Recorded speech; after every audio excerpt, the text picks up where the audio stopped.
Hello everyone, welcome to the Changemaker Academy.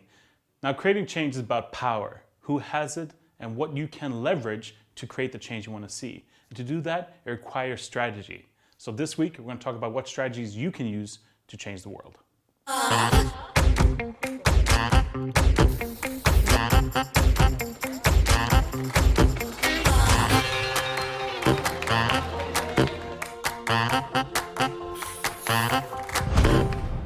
My name is Carl Andreasen, and this is week 3 of our ongoing series on campaign strategy.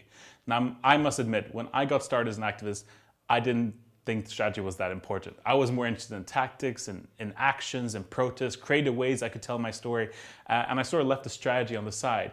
However, I soon learned the hard way that strategy is really important. It makes your tactics more effective, knowing who to push, to understand the power relations, and see how you can shift the situation in your favor. Now, it's a bit tricky, but we're lucky to be joined again by Alexandra from Greenpeace Greece, who's going to tell us about how to build up campaign objectives and goals, how to do a power analysis and look at the different actors in play, and from there, build up your own strategy. Hello again and welcome to week 3.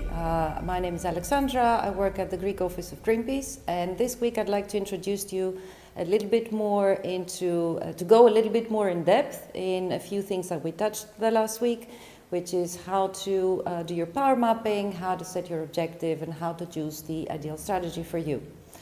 First I want to go back a little bit as a reminder to what we were saying last week. So first of all, you have your vision, which is the long-term thing that you're aiming for. Let's say stop climate change.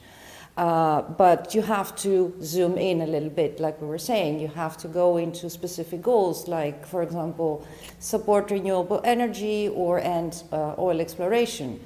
And then you still need to go a little bit further down and zoom in a little bit more into more concrete and specific objectives. We were saying that objectives themselves, they have to be SMART, which is specific, measurable, achievable, realistic, and time-bound. What all this means essentially is that you have to be as clear as possible about what you want to achieve, when, and whether this is something doable for you or not. So this is how we're going to start developing a little bit more and discussing how we set those objectives. So let's take an example. Let's say that what you want to do is to stop oil drilling and oil exploration in your area. How do you go about that? Who can stop it? Who can help you? Who's going to go against you? This is the point where we go a little bit more into details about the power mapping. So power mapping, there are a few tools available for you. I'm going to introduce you to one, but they're mostly similar. You can also look up at different versions of that. The version that I'm more familiar with is resembling a cross. So one axis is the power. It represents who has the power or the influence to change an issue. And the other axis represents who is against or with you in that discussion. So let's say that the top of the axis is who is most powerful in the situation where you want to stop oil drilling in your area. So let's say that would be the Minister of Energy. Yes, that would be a very powerful person. Maybe they could just sign something and end the problem immediately. But are they agreeing with you or not? As life goes, unfortunately, they do not necessarily agree with you. They may disagree with you, or they may not have a very clear, solid position about that. So, I mean, think about it this way. If you had the most powerful person that could influence what you're trying to do, and they were in full agreement with you, you wouldn't need to run a campaign, you would just make a phone call. That's not how it goes. So let's say you have a very powerful person and they're kind of negative towards stopping oil exploration in your area. Who else is there though? Who else can influence the discussion? Who else can influence this issue, and who has the power to change things? And now comes for me the fun part, which is that you start to look for the unusual angles, the unusual allies, or the unusual enemies in your campaign. Here's a nice example from my country. There is a small group of women called Vrisules, and they are one of the groups who are opposing oil exploration in an area called Ipiros. So one thing they do is they try to link the damage of that oil exploration with the economic activity in the area. One of the most important economic activities in the area is the production of feta cheese. I don't know if you know it, maybe you hate it, maybe you've tasted it, but in my country it's like a staple food thing. It's exported abroad, it's a big deal. So obviously, an oil spill and the production of food don't really go well together. And this group of women is actually making a case that these two things cannot possibly work together in the same area. So rather than talking about, abstract terms of climate change or 1.5 degrees or the Paris Agreement or all these important things, they're linking it to something that resonates with the community in that area. So, other than the usual suspect, look for those who may be interested or be able to play a role in this situation. They may not always be the allies or the people that you need to empower to take a stand. They may also be the people or the groups who are going against you. And here's the important thing. I'm going to introduce the term communication now. There's an entire different section here in this course about communication itself. But the way I'm linking it already is because there is no campaign without proper communication and without understanding how the narrative is taking place out there in order for you to hack it, essentially. So for those who are against you, for those who want the oil exploration to happen, who are they? What are they benefiting from? What is the story that they're selling? Very much what are the lies that they're selling to the community. And this is where you need to inject your own narrative. And you need to be able to do that in an engaging way for the community to take part in this.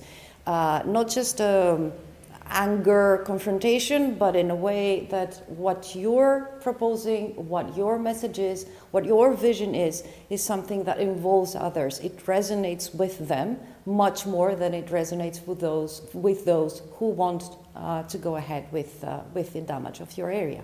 Non-powerful allies can actually bring forward the most powerful stories, the most powerful narratives. And it's not just to increase their ability to influence the conversation, but it's also, like I was saying before, to change the narrative of the people that you're opposing. The fact that villagers and elderly people are going to lose their livelihoods and lose essentially their identity is not something that the oil companies are discussing. They're very conveniently leaving that aspect out of the conversation. Here's where you want to put it back in. Here's where you want to shift the narrative, not just for the sake of the power mapping, not just for the sake of creating additional alliances, but also for the sake of shaping the story out there about what's happening in your area. So you've done your power mapping, you've looked everywhere you could possibly look for allies, for what's the story out there, how you can influence that story. But still, how do you choose the right strategy? As we were saying, a strategy is essentially the path that's taking you from point A, which is where things stand now, to point B, which is where you want to be when you have won. But how do you choose that road? I want to give you a few examples of different strategies. Many organizations you will see a lot of crossover between them, but for now, as a first attempt, let's look at them separately, and then you can also think yourself if you identify crossovers that are important to you. The first example is more what we would call a political or lobbying strategy. This would be focused on the politician who has the power. But how would you do that? You would do that either through protests, or you would do that by mobilizing the community. There are also positive ways to do that. Here's an example, here's an example that we're doing in Greece. We have, after a long time of campaigning, we have now a very positive legislation on renewables. And this legislation can be put in practice by municipalities. for the benefits of the people who live there. So what we have is a platform where we're inviting people who live in all around the country to push their mayors to take advantage of that legislation. We also have a ranking where you can see, the place where you live, how does your mayor stand? Have they made any progress? Have they not even responded to the questionnaires? So what's the situation? And then you can yourself decide whether you want to pressure your mayor directly. This brings a national or even a global problem to a very, very focused local situation. You're targeting a politician and you're asking them to do something extremely specific by participating in this platform. Another example is what we would call a legal strategy. Yes, that would involve lawyers, and maybe this is not how you want to go about it, but I do want to mention a couple of examples here of very successful litigation strategies. One example is, I don't know if you've seen the film Erin Brockovich with Julia Roberts. Seriously, jokes aside, this is based on an actual story, on an actual person, on an actual very, very important litigation process in the United States. So go look it up, because this is going to give you ideas of how to do a legal procedure, what it takes to do a legal procedure for the benefit of a community. Another example I want to bring up is an organization called American Civil Liberties Union, or ACLU, also based in the United States of America. And for decades, they've done a lot of legal battles and a lot of legal campaigns to support civil rights in their country. To the point where many of the positive outcomes of their work have expanded beyond the borders of the United States and across the world. So go look them up, because they have incredibly good examples on environmental cases, civil liberty cases, and you can find a lot of inspiration there. The third example is what we would call corporate or consumer strategy. What that would be, for example. Let's say that you're trying to fight, the use of pesticides in fruits and vegetables, and where do we find them in the market or in big supermarket chains? What are they interested in? They're interested in how the consumer views them. They're interested in keeping a loyal consumer base rather than having us consumers shifting to somebody else. So here's the point where you can inject your campaign and start asking for them to have proper and good policies on the issues that you're interested in, and mobilize the consumers to push also for that reasonable measure for healthy food, or the removal of useless plastic bags. So these are three main areas of strategies where you can investigate. And here's the interesting part: try to put your power mapping as a layer over those options, because both those things are going to drive you into selecting what works for you. And I have to insist on what works for you, because there is no perfect way to do things. It really depends on your skill set or your knowledge, the time that you have available, the kind of resources that you have around you, and at the end of the day, what syncs to you. So rather than trying to come up with a perfect strategy or the perfect pathway, try to bring information out of your power mapping, but also to match what you're good at, what you're strong at, and what really speaks to you as a method. The last thing I want to bring up is tactics. We use the term tactics when you want to describe the activities along the path of the strategy. And here I want to discuss about a trap that every self-respecting campaigner has fallen into at least 10 times. So let's say you're traveling from point A to point B, and somebody mentions a really, really great place for you to visit, which is way over there.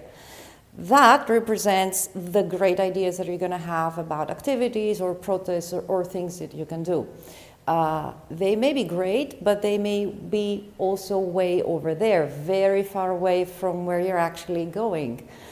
Should you go? Maybe you have to think about it. Maybe you've actually found a shortcut. Maybe you found a great way to reach your destination much faster than originally planned. But you have to spend a little bit of time to think whether all those great ideas that you're going to have all the time, and the more engaged you are, the more ideas are going to be generated, you have to think whether they fit the path that you have selected. Why do you need to do that? Because inevitably, if you go all around and you visit all those great places here and there, and you make all those stops along your path, you're going to run out of fuel. And in the case of a campaign, fuel is, sure, it's money and other resources, but primarily it's your own energy. And you don't want to run out of that before you reach your destination. And with that pearl of wisdom, which I'm sure you're going to ignore, I'm going to leave you to your exercises, try out your power mapping, and try out to figure out what would be the best strategy for you. Wishing you very, very happy and successful campaigning.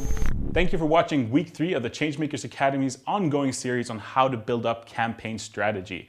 If you want to delve deeper into any of the topics discussed, please check out the links in the description below. And remember, you can also join our online community of changemakers who support each other in building better campaigns by applying to join our Facebook group. I'll see you next week.